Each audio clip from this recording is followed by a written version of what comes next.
Get the Facebook set up as well. We'll just wait for that to stream and then we'll get started. Okay. Great.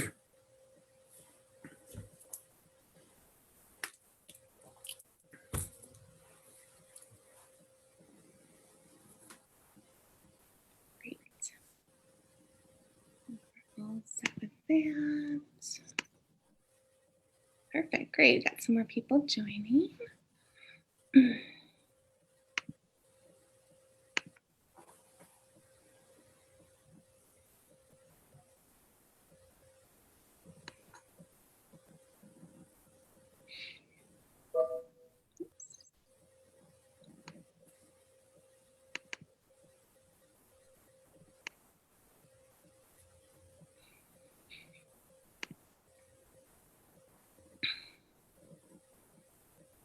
All right. I think we should get started here.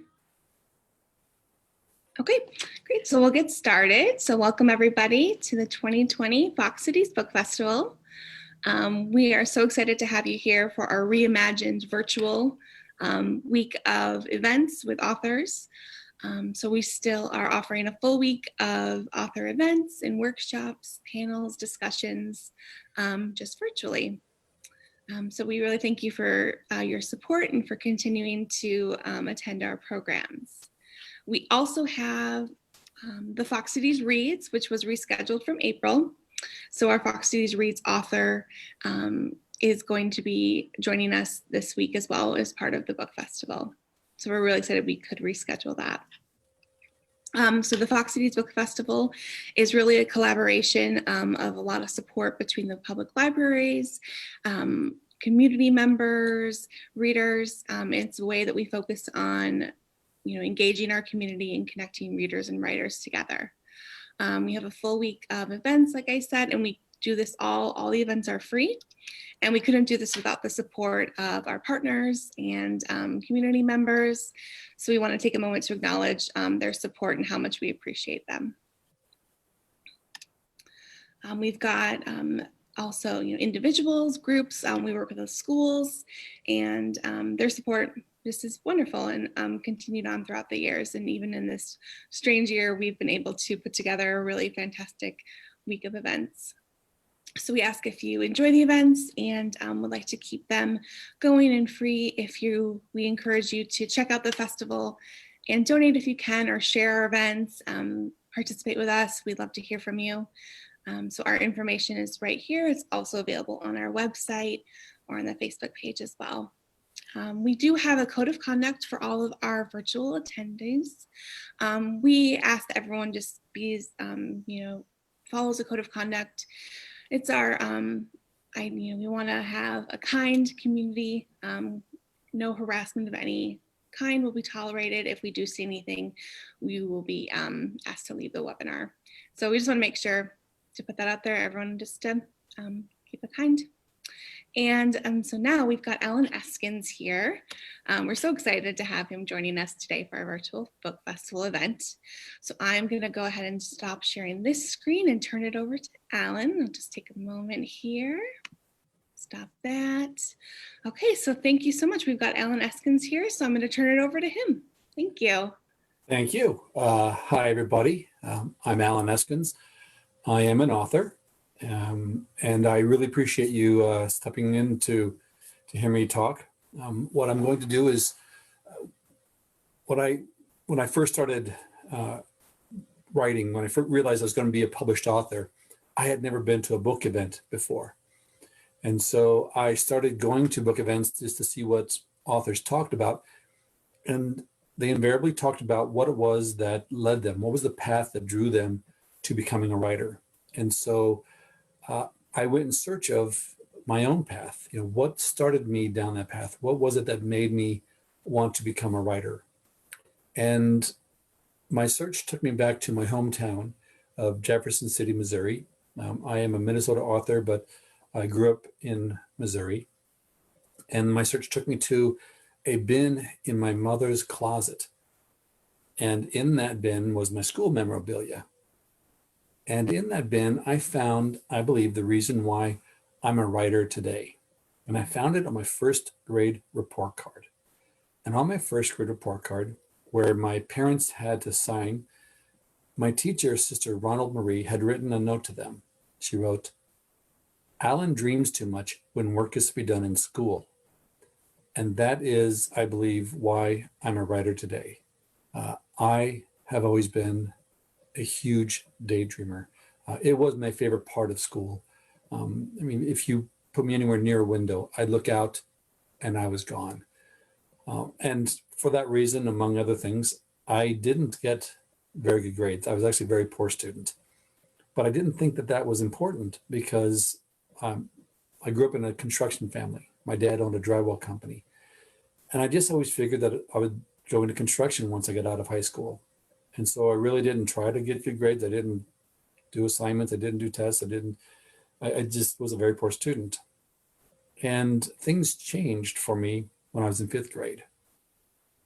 And the change came about because of a teacher. So if we have any teachers out there today, I want to thank you for your service. And on behalf of students like myself, I want to apologize. But when I was in fifth grade, my fifth grade teacher did something that changed my life. And at the time, it didn't seem like that big of a deal, but my teacher got me into the school play. Now, when I say she got me into the school play, I didn't even know there was a school play. And to be in the school play, you had to be a sixth, seventh, or eighth grader, and I was a fifth grader. But my teacher, Mrs. Allen, went to the director of the play, the eighth grade teacher, and asked for permission to give me an audition. And I auditioned for this play, and I got in, and I got a part. And I got the best part in the whole play, which wasn't the lead. The best part in the whole play was the character who got to say a cuss word. I played this prisoner, and in my scene, they were going to hang me, and there was this priest there trying to get me to confess my sins before they hanged me. And I was sitting there, and so the first performance is grades 1 through 4, and I'm facing these little kids, and the priest says his line, "Are you sure you won't confess your sins?" And I say, "Yes, I'm sure. Damn it, go away." And when I said "damn it," those little kids, their eyes popped, and I became a celebrity. And I thought, I like this acting thing. Well, my school didn't put on any more plays. So from fifth grade to eighth grade, I went back to my old ways of being a very poor student. I grew to really not like school. I was very apathetic. I didn't like going to school. By the time I got into high school, I simply wanted to do my 4 years, be done with it, go hang sheetrock. But my high school that spring, my freshman year, put on a play, Oklahoma.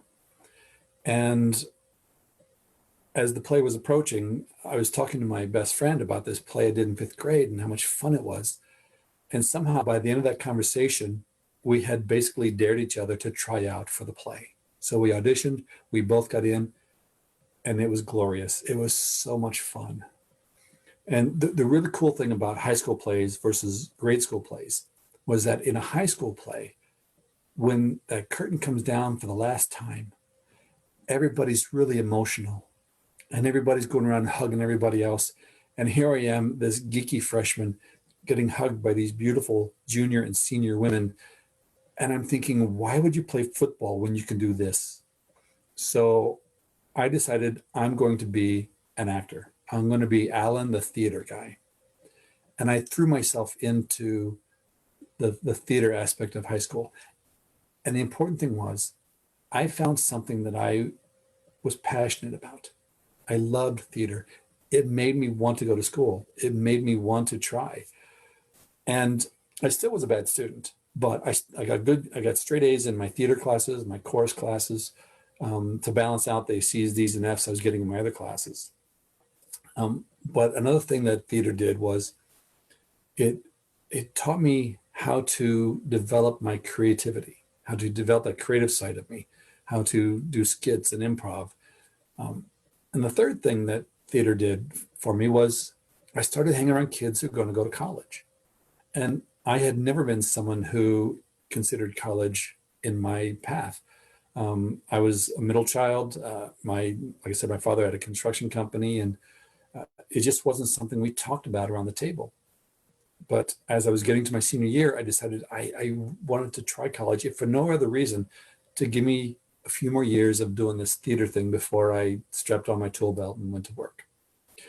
So it was theater that made me want to go to college. And uh, I, I got into the University of Iowa and did theater there. And I found out that I had a talent for dance. And so dance became my forte. I studied jazz and ballet and tap. And I my plan was I was going to do 2 years of college because I still didn't think I was smart enough to be a college student.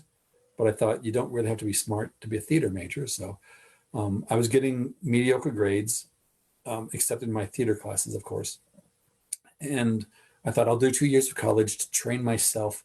Then I'll get on a bus, go to New York City, be in New York City for the rest of my life as an actor. Well, I'm not in New York City.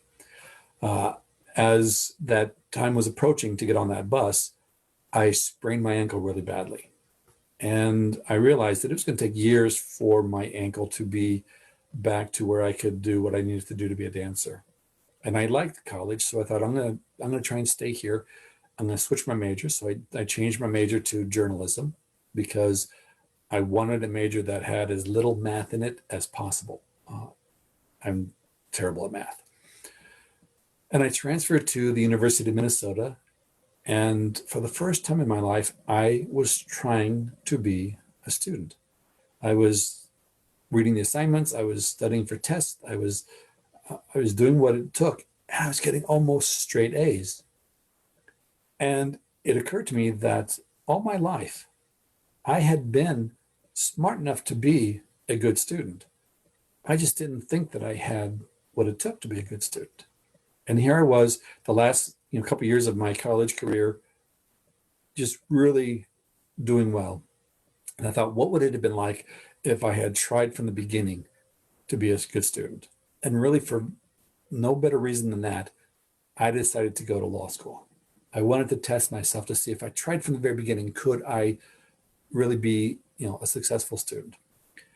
I never really wanted to be a lawyer, but I loved the fact of the challenge. And so I went to law school, and I did exceptionally well in law school. I had a terrific resume when I graduated from law school.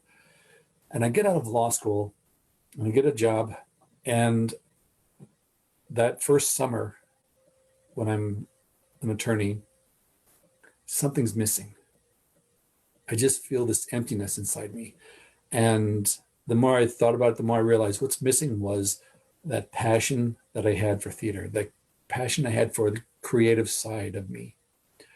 And so I decided I'm going to do something just to exercise that creative side. So I sat down one day and I wrote a short story. Now, I'd never taken a class in creative writing. I didn't know anything about writing. I'm not a big reader. This is kind of bad for a writer to say, but I I have trouble reading. So I listen to most of my books.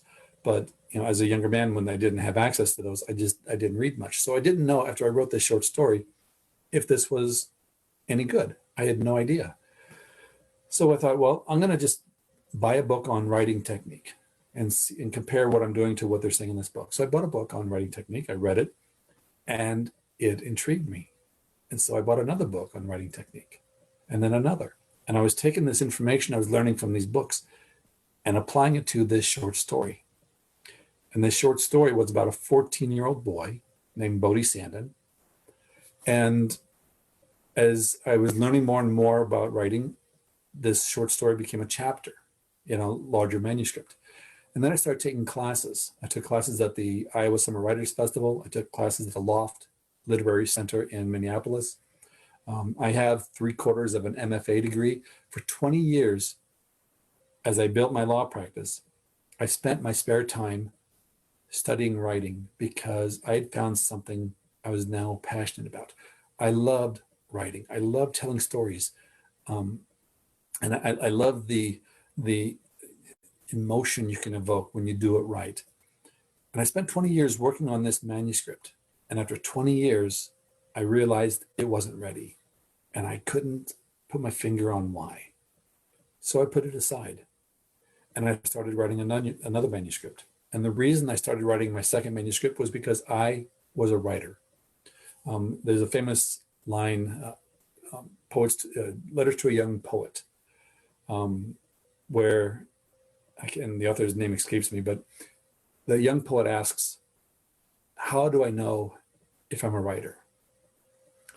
And what the writer said was, ask yourself in your most solemn moments, must I write? If the answer to that is yes, you are a writer, and you should conform your life accordingly. And so I realized I was a writer. I was practicing law for a living. That's where I was making my living. But in my heart, I was a writer. So I wrote this second manuscript. And for the second manuscript, I outlined it first. Something I learned in law school, something I should have done for the first one. But the first manuscript came about just kind of organically. I was just putting pieces together as I was learning. For the second manuscript, I outlined it. I sat down. I wrote it. And that became my debut novel. It's called The Life We Bury. That's backwards, isn't it? Anyway, The Life We Bury. And it's the story of this young man who's going to college. He's struggling to go to college. He runs away from home in Austin, Minnesota to go to the University of Minnesota. And he leaves behind a dysfunctional mother, an autistic younger brother. And he wants to chart his own path. And he feels this guilt about leaving his brother behind in that situation. But he tells himself that this is the only chance he's ever going to have to break free of his responsibility for his brother. Well, he gets to college and he gets this assignment to go interview somebody and write their story. And because he doesn't know anybody in the Twin Cities, he goes to a nursing home to find a subject for this assignment. That's where he meets a man who is a Vietnam vet, who is dying of cancer, but who spent 30 years in prison for murder. And my protagonist, Joe, decides to interview this man. And through the process of this interview, Joe gets pulled into this 30-year-old murder mystery. But the story is really about Joe dealing with his guilt over leaving his younger brother. The title of the story, The Life We Bury, is a metaphor for people in the novel trying to leave aspects of themselves behind. So I wrote this novel, and I liked it. I thought it was good enough to get published. So I started sending it out to agents to try to get an agent, because I decided I wanted to be traditionally published, which means you need to have an agent. And I started getting rejections. Well, I'm a writer. So to distract myself from these rejections, I start writing another manuscript because I love telling stories now. Whether I get published or not, I love telling stories. Well, about the time I get the first draft of this third manuscript finished, I got an agent for The Life We Bury.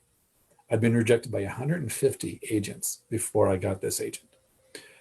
And we did a revision. She sent it out to some publishers, and within a few weeks, we had 2 offers of publication. So now here I am. I'm up and running. I'm going to be a published author. And I had this third manuscript that I wrote while I was trying to get an agent. So I went to my agent and I said, look, I have this other manuscript that I wrote. I would like to do a 3-book deal based on this. And I wanted a 3-book deal because I'd been reading online about people getting 3-book deals, and I thought that sounds pretty cool. So I really didn't have anything thought out beyond that. And my agent said, okay, 3 books. What are the 3 books about? So I took a moment and I gave it some thoughts. So what I did was The Life We Bury, the book that I'm now going to be published with, I took a secondary character from that book, a homicide detective named Max Rupert, and I wrote a story for him, and that was that third manuscript. Well, I decided I'm going to take this Max Rupert, I'm going to do a 3-book arc for his character. In the first book, he's going to be a man with a strong moral compass. He's going to be the good brother in a good brother, bad brother story. And in middle novel of this 3-book arc, he's going to be questioning that aspect of himself. In the 3rd book of the arc, he's going to be facing his darkest nature. So by making decisions along these 3 books that go against his moral compass, by the 3rd book, he's facing this really dark situation. So my agent took that idea to my publisher. My publisher loved it. We signed a contract, and before The Life We Bury even hit store shelves, I had a contract for 3 more books. My second novel, The Guise of Another, like I said, it's a good brother, bad brother story where Max Rupert, my homicide detective, is the good brother. He's only about 1/3 protagonist in this book. His brother is the main protagonist, but Max is in there as to set up his character as this man with the moral compass. The second book in the arc is The Heavens May Fall. In The Heavens May Fall, Max is a co-protagonist with an attorney who is a friend of his named Bodhi Sandin. We'll get to that in a second. Bodhi Sandin is a law professor who comes out of retirement to defend a man that Max Rupert is investigating. Max believes the man's guilty. Bodhi believes the man is innocent. These 2 friends go against each other, and Max makes some decisions in this book that start to compromise his moral compass. And that leads to the 3rd book of the arc, The Deep Dark Descending, which is all about Max Rupert. He's the sole protagonist. And it's a novel that asks the question, when you have the opportunity to exact revenge, do you do it? He's faced with a situation where he has to choose between revenge and justice. And it is a psychological dark book, but it is one of my favorites that I wrote because it presents Max with this choice that he just is struggling with through the entire book. So I had this 3-book contract for my second, third, and fourth books. And I still have this manuscript that I started back in 1992 that I spent 20 years working on. It's still in the drawer. It's still calling to me saying, Alan, you got to write my story. And so I'm thinking, okay, I'm going to write that next. But my publisher comes to me and says, The Life We Bury, people love it. It's a bestseller. You've won multiple awards. It was a finalist for the Edgar Award, the Thriller Award. It won the Minnesota Book Award, the Left Coast Crime Award, Silver Falchion, and we'd like you to do a sequel. Well, I had a great idea for a sequel. And what I needed to do, however, was Joe Talbert, my protagonist in Life We Bury, was a college student. I didn't want to have this college student tripping over dead bodies and solving crimes. And I was in the middle of writing my 3-book arc for Max when they wanted me to do this sequel. And I said, I need to wait. 4 or 5 years because I need Joe, my protagonist, to grow up. I need him to grow up, graduate from college, have a job, and start his next journey at a new place. So I can't write that right now. I have to wait. And they said, this is fiction. You can make it up if you want to. But in my head, these characters, they exist. It goes back to my daydreaming. I know these characters better than I know my own siblings. I live with them day after day, and they grow up as I grow up. So I cannot have a gap in time. So I wrote my 3-book arc for Max. Then I sat down and wrote a sequel to The Life We Bury, which is not this book, it is this book, The Shadows We Hide. So in this book, Joe Talbert, my college student, is now out of college. He is a reporter for the Associated Press.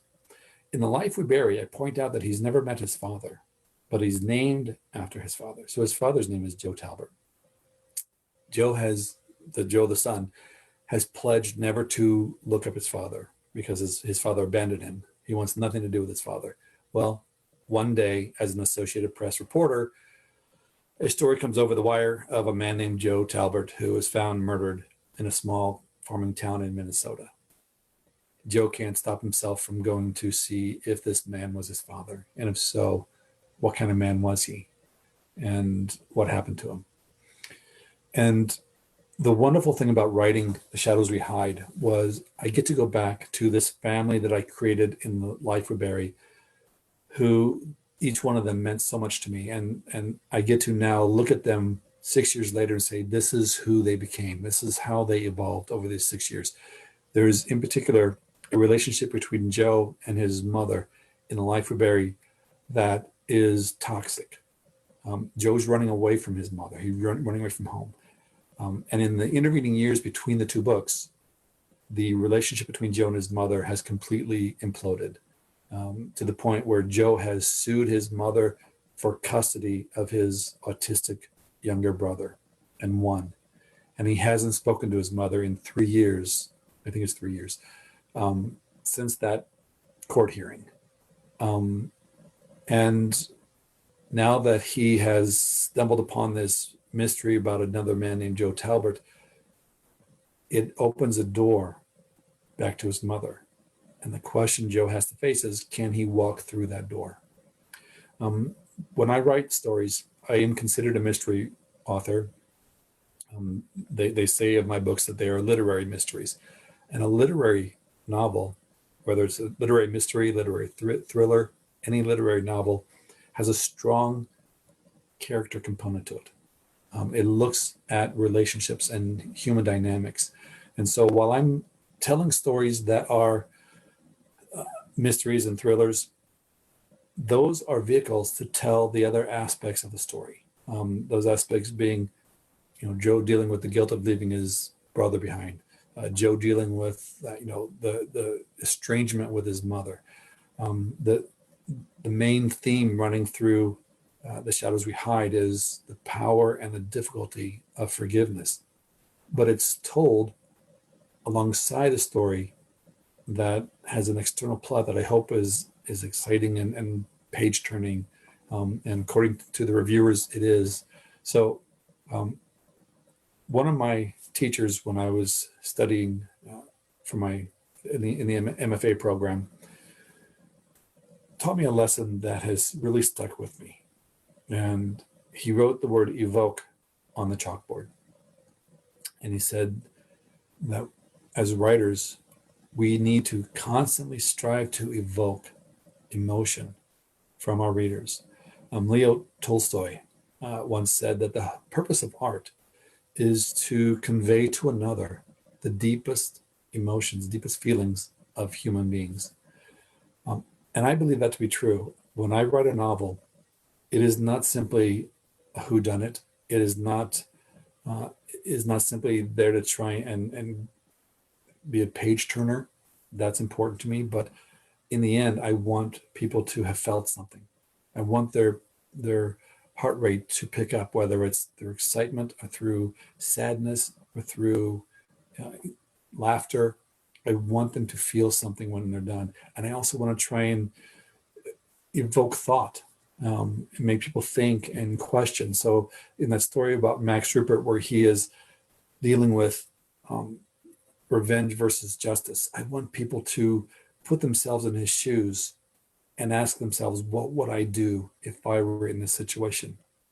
Would I do revenge or would I do justice? And so that to me is more important than any other aspect of writing. I want people to really feel something when they read my books. So that brings me to my sixth book. My sixth book is the book that I became a writer to write.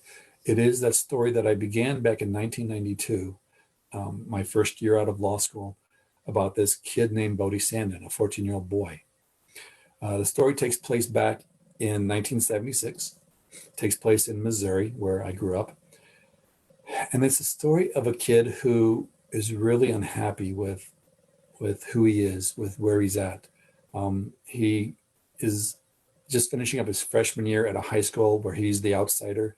It's a Catholic school. He's from a country public school before that.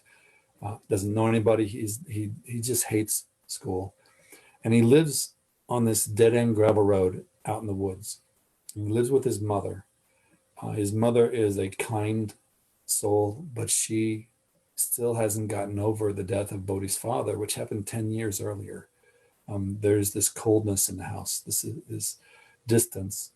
And that also is something that weighs on Bodhi. And he wants to run away from home. He wants to, as soon as he turns 16, he wants to get his license, get in a car. He's squirreling money away in a coffee can out in the woods for that day when he can leave Jessup, Missouri. And his life changes in the summer of 1976 when a new family moves in on this dead-end gravel road. Now, before this new family moves in, it's just Bodhi and his mother. Next door to them is an older gentleman named Hoke Gardner. Hoke has been there ever since Bodhi can remember, from his earliest days. And Hoke, during the course of the summer, Bodhi realizes there's a lot about Hoke he doesn't know. Hoke has a secret past.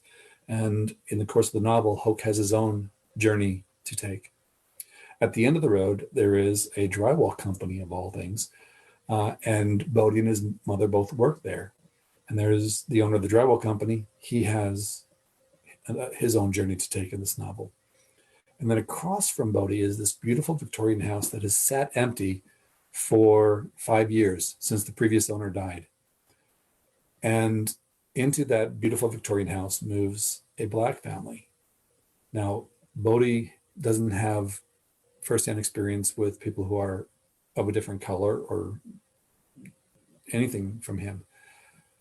And Bodhi's a good-hearted kid who believes he is not prejudiced. In fact, early on in the novel, he makes a statement. He goes, I'm not prejudiced. I think that Blacks can be just as good as whites if they try hard enough.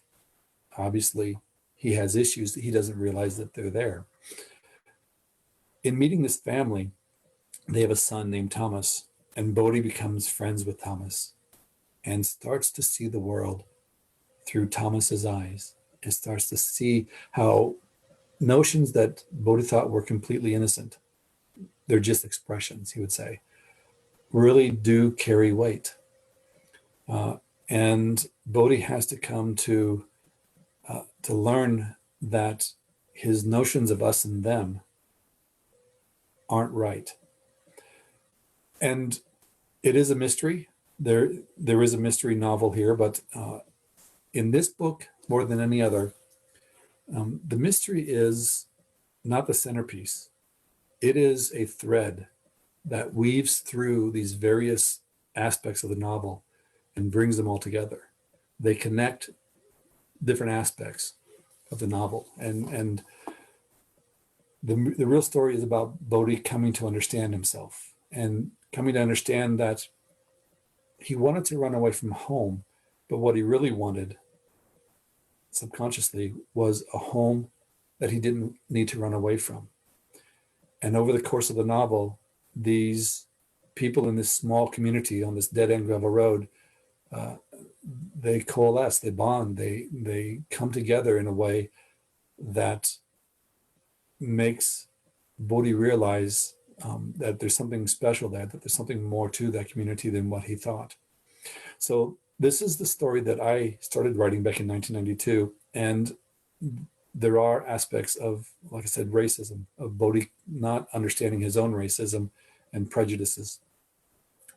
And I wrote this novel because I was Bodhi when I was a teenager. I had these notions, and I was more than happy to tell anybody who would listen that I was not prejudiced, because I did not believe that people should drink out of different drinking fountains, that a lunch counter shouldn't have both Black and white people sitting at it, that you should be apportioned your place in a bus. I read To Kill a Mockingbird in high school, and I thought it didn't apply to me because I did not buy into that level of obvious intentional racism. So I thought I wasn't racist, I wasn't prejudiced. But when I moved away from home and went to college and started seeing the world through the eyes of other people, I started realizing that my notions of us and them were backwards, and that I needed to examine that. And there's a line in the book where Hoke, the older gentleman next door is sitting with Bodhi on the front porch, and they're having a conversation about race. And Hoke says that the race is something that's instinctive. And I'm going to paraphrase here because I don't have the actual quote in front of me, but race is something that our ancestors, prejudice is something that our ancestors developed to determine what's good and what's bad. What do you hunt and what do you run away from? And so we have this instinctive idea, this instinctive pull towards dividing things into us and them. And over the eons, we as a human society have filled in the gaps of what's good and what's bad, us and them, with more superficial things such as race, such as religion, ethnicity, place of origin, sex. We have filled in these instinctive notions. And so that's something that Bodhi has to come to understand, that it's not a matter of if we have prejudice. We do. It's a matter of understanding that we have these prejudices and constantly fighting to work against them. So I finally got to publish this novel. It came out in November of last year. The paperback is coming out in November, on actually Election Day, November 3rd. The paperback will be out. And it is my magnum opus. It is the book that I want to make sure I lived long enough to get this book published. The reviews that have come in for Nothing More Dangerous have been extraordinary. New York Times called it stunning. New York Journal wrote that it was they said one of the best books written since To Kill a Mockingbird. It's been compared to Kill a Mockingbird, Ordinary Grace, and I am humbled by that. But for me, what I really love is reading reviews like on Goodreads and reviews on Amazon. People who pick this book up not really knowing what to expect and putting it down and writing me saying, I'm writing to you with tears rolling down my cheeks. I can't tell you how much I love making people cry. I've grown up to be someone who wants to make people cry. But it is hearing from people who have read this book, and the things they say about it primarily come back to, it was an emotional book and it was a thought-provoking book. It was a book that made them think about things. There are so many different stories, different subplots that go into this book. It is part coming of age story. It is part mystery thriller. It is the story of friendship, of love. It is a story of redemption. It is something that I'm proud to say, I'm glad I took 27 years to put it together and finally put it out there. So if you have a chance to read it, I hope you do. It is, all my books are on audio. The narrator for this one, Kevin Stillwell, just did an exceptional job. I still get people writing reviews and contacting me saying that the audiobook was spectacular. I have not listened to the audiobook. I have trouble listening to somebody else reading my words. But I've listened to enough of it to know that Stillwell really did a good job. So I'm very pleased with that. And so what I want to do at this point is open up for questions. I should have mentioned this earlier. We're going to have a Q&A at the end. The nice thing about doing these on Zoom is you can type your questions in as I'm talking and you don't have to wait for the end. But if there are any questions, I will entertain them at this point. And if there's not, I can keep babbling on. We've got some questions coming in. Thank you, Alan. That was great. So yeah, so if you have any questions, go ahead and put them in the chat box. But Leanne came in with a question. She said, I've read all your books and enjoyed them all. And she's asking, what are you working on now? And do you have an estimated publication date? Which I think we kind of touched on. So.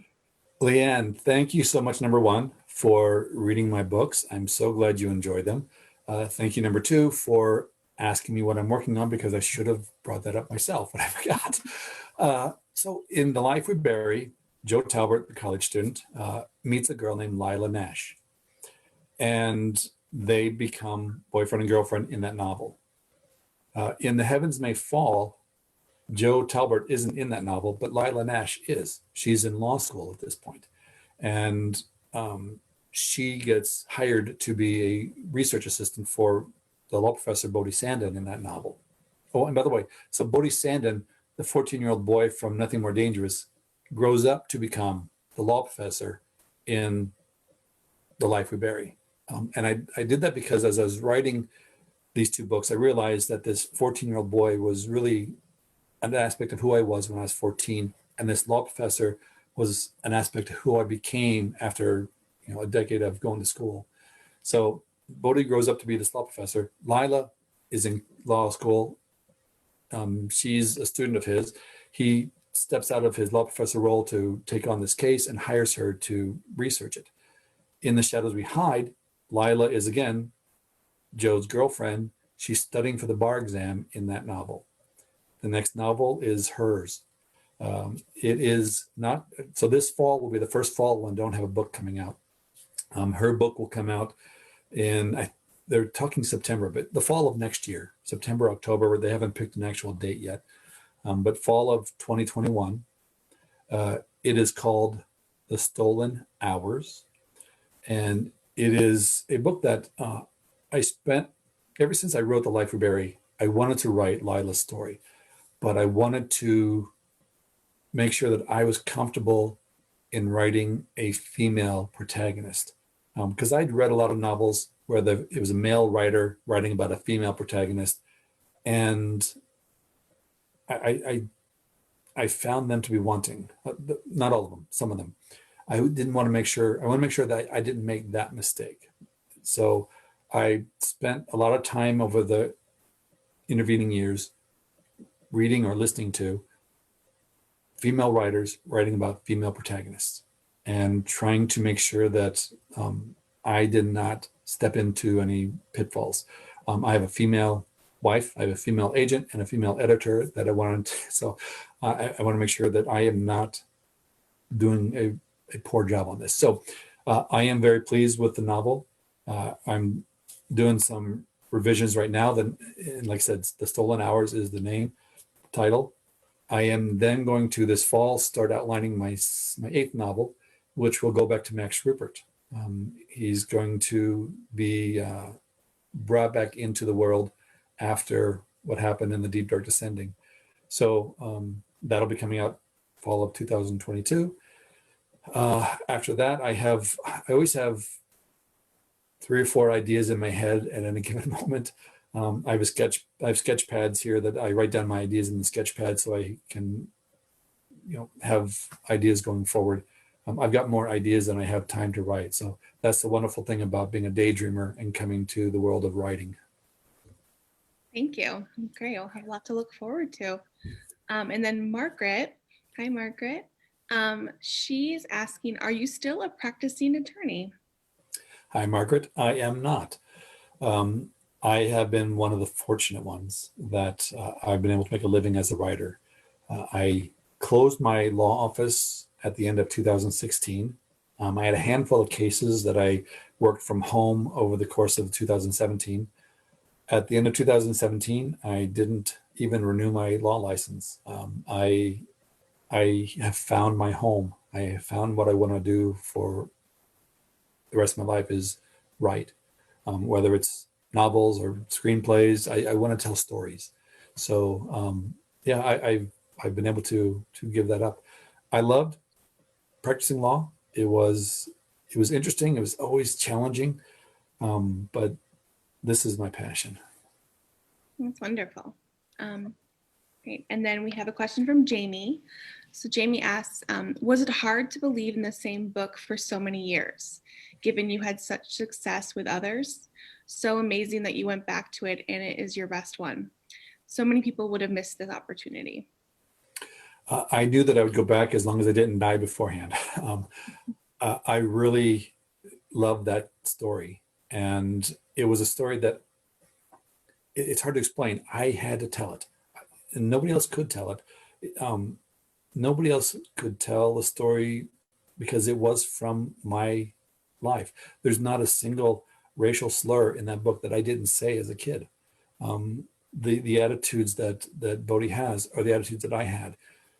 I can't come to the table and tell a story from the perspective of a person of color, but I can come to the table and write a story about what it's like to be a white person who has those notions and comes to understand that he has those notions. So it was never a matter of could I come back. As I was writing my other novels, there was this anxiety. I got to get these books done so I can go back and finish this book about Bodhi. And there's also a fear because I wanted to do it right, and I knew after 20 years when I put the book aside, it wasn't ready, and I didn't know why. So when I went back, I didn't get out the old manuscript. I sat down and outlined the novel from beginning to end as if the other manuscript didn't exist. I knew the story, I knew the characters, I knew what I wanted, but I hadn't outlined that first one, and I didn't want to make the same mistakes, so I just left it in the drawer.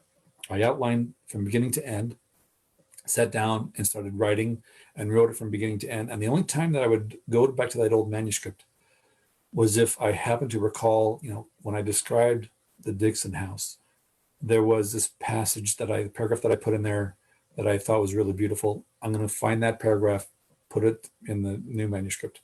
And in the end, it's the same story, same characters, same plot lines, but I only used about 15% of the previous manuscript in writing it anew. I had learned a lot as a writer over the course of those other 5 books that it just came and flowed, and so I was very happy when it was done. Great. And we've got another question from Margaret. So she asks, do you think this book would have resonated 20 years ago, or did it need the current climate to be a success? I honestly thought when Barack Obama got elected president that Nothing More Dangerous would never get published because we were, at least outwardly, moving towards a post-racial world. Now, one of the themes of the novel is there's no such thing as a post-racial world. There is, again, one of the lines from the novel, Hoke is talking to Bodhi, he says, do you think those people who did all those things bad, you think they just changed their mind because the civil rights laws were passed? No, they sunk back into the woodwork. They hid until it's like an ember waiting for oxygen. And so I always believed that the message of the novel would resonate, but I never realized how much it would resonate until the current climate came to be. And in the novel, there's what they call a militia. I don't know if I call it a militia in the novel. It was just a group of guys who got together and shot guns and had, who they were an offshoot of what had been the Ku Klux Klan. Those were in the woods in Missouri when I grew up. They're there now. They've always been there. So, yeah. So I thought when Barack Obama got elected that there really wouldn't be an appetite for it because people had thought we had moved on. But I was going to write it anyway because I wasn't doing it to get published. I wasn't doing it to make money. I was doing it to purge my own soul. I was doing it because I had to get this story out of me. So I was going to write it regardless. If it never got published, it would be my own private joy. So I'm glad that it did get published. I lament the fact that the climate that we have now has made it more relevant than it would have been otherwise. But again, I'm writing in 1992 and 93, when I first wrote the first draft in the early 90s, I'm writing in the 90s about how life was in the 70s. And here we are, 2020, and it's still there. Thank you. If we've got any other questions coming in here. Okay, let's see. Great. Well, yeah, that seems to be all the questions we've got going through now. Okay. Yeah, but if anyone has any other questions, we can always, they can always reach out to us through the book festival. And also if you go to our website, bookshop.org, we have a link to, or you can purchase all of Allen's books, or go to the local libraries. We've got the books there as well. Yeah. And if I could give a pitch, Yeah. Your local bookstores have had a tough time this year. They've been having a tough time ever since Amazon came on the stage. Amazon has worked to put bookstores out of business. Amazon originally started as a place to buy books. But your local bookstore, I've never done an event sponsored by Amazon. I've never been brought to a community by Amazon. I've never had an Amazon bookstore do anything for me. I love that they sell a lot of books for me, but you can't go into an Amazon and bookstore and talk to your local person and say, hey, you know my tastes. What's good? Or I like this book. Tell me if an author that is like this author.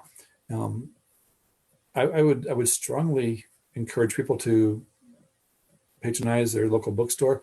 There's also, if you like me, if you like audiobooks, there's a program called Libro FM where you can, it's just like Audible or any of those other services. You can subscribe and you can download books, but a portion of the proceeds go to a bookstore that you designate.